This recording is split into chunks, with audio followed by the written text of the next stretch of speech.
Okay, so number one, I think this is just a good overview is, going to the gym for a workout and not having some plan of action. I like to say an intelligent plan of action because you might have, images of sending a hard boulder or clipping some chains and getting pumped, but that's kind of vague and not specific. And so I think if you really want to make a workout count, is arrive with a game plan. And, in the context of like a winter training block where you are mapping out a big 10-week plan, that would be ideal. And then you can look at each week of that 10-week period and kind of know what the goal was for each of those days.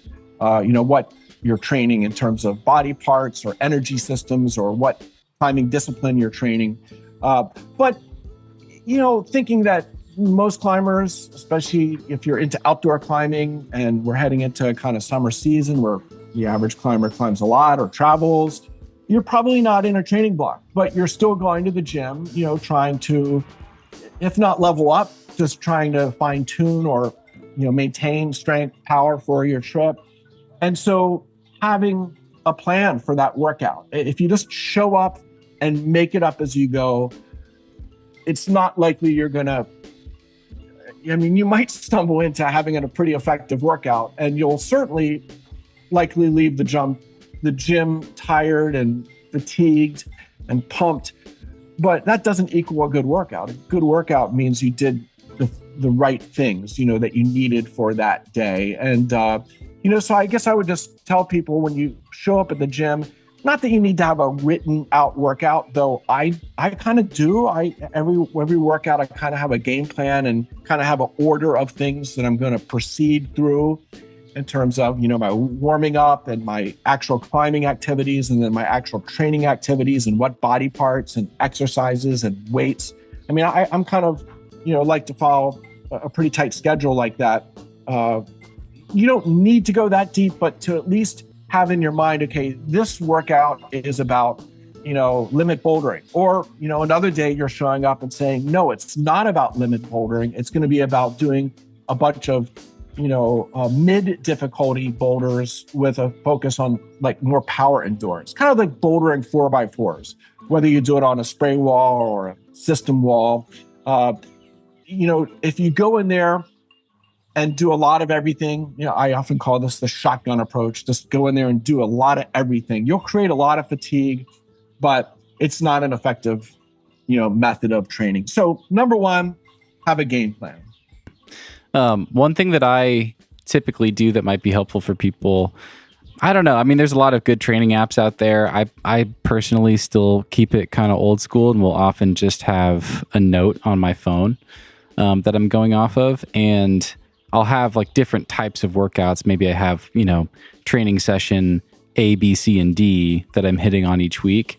So if it's day for training A, I'll just copy and paste my A note from last week and be referencing that as I go through this week's workout. So I know what weights I hit if I'm in the weight room. I know what things I hit on the hang board. I know how many V grades I tried on the moon board, the previous week, whatever it is. And I'm just it's great to have a plan because it makes your day more effective. But going back to what you mentioned about compound interest, that's what really allows you to incrementally increase the, intensity or the, duration or the density or whatever it is that you're trying to improve. You can't move those things towards anything if you don't know where you were last time and where you're going. So, hey friends, I want to take a second to tell you about AG1. AG1 is one of my favorite parts of my morning routine. I like to prioritize whole foods when it comes to my nutrition, but it can be really hard to get fresh produce and high quality food when you live on the road or travel to remote climbing areas. AG1 replaces your multivitamin, probiotic, and more in one small drinkable habit. I think of it as all-in-one nutritional insurance. If I have my AG1 in the morning, I know I'm covered, and I love the peace of mind that gives me for the rest of the day. I just mix one small scoop with water and drink it first thing in the morning, and I'm done. It's that simple. If a comprehensive solution is what you need from your supplement routine, then try AG1 and get a free 1-year supply of immune-supporting vitamin D and 5 free travel packs with your first purchase. Go to drinkag1.com/nugget. That's drinkag1.com/nugget. check it out. The second common training mistake, and that is that not every workout should be a competition with yourself. Stephen, I think today more than ever, with these system walls, with the iPhone integration and your ability to have thousands of boulder problems at your fingertips, it's really, I think, easy for people to show up at the gym and just every day turns into a competition with themselves. How many, V8s can I do, or how, can I do a PR boulder today? And, or with these strength, measuring devices, that are out there. And there's several, you mentioned one, and there's several others that make it really easy to measure finger force and, do testing. And if every session devolves into strength testing or a bouldering competition or a red point competition, well, then that's not effective training either. And so that's why I would consider that a trap. Certainly in the context of a week or a month or a training block, there are days where you should be doing testing, and there's days where you should be doing limit bouldering.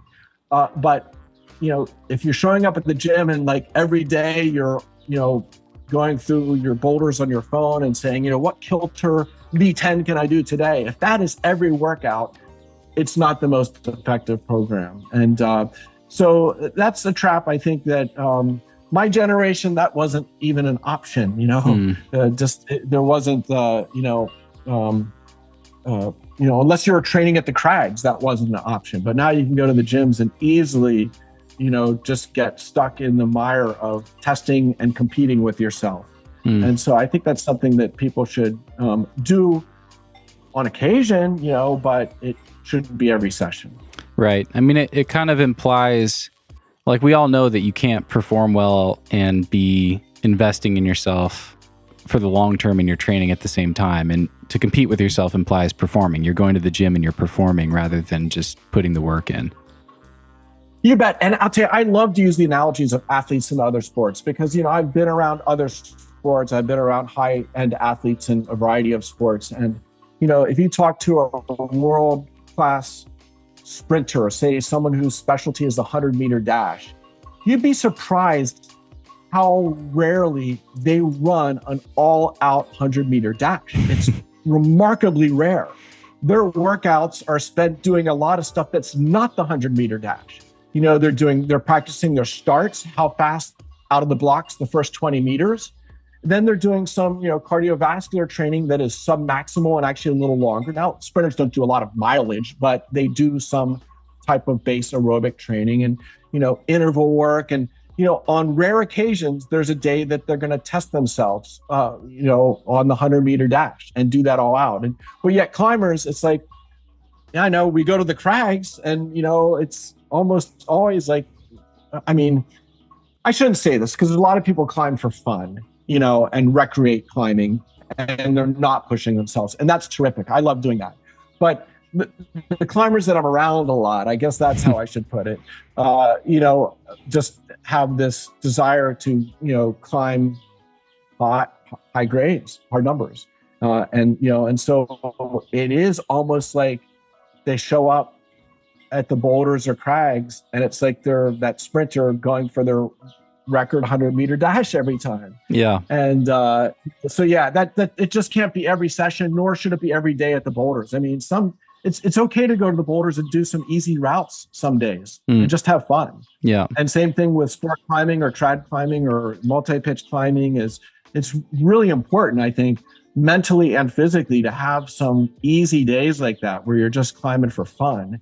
And not, passing on the gas pedal to the floor every single time. That's hard on your nervous system, your body, your brain, connective tissues. And so I mean, there's a lot of reasons that every workout or every session shouldn't be limit.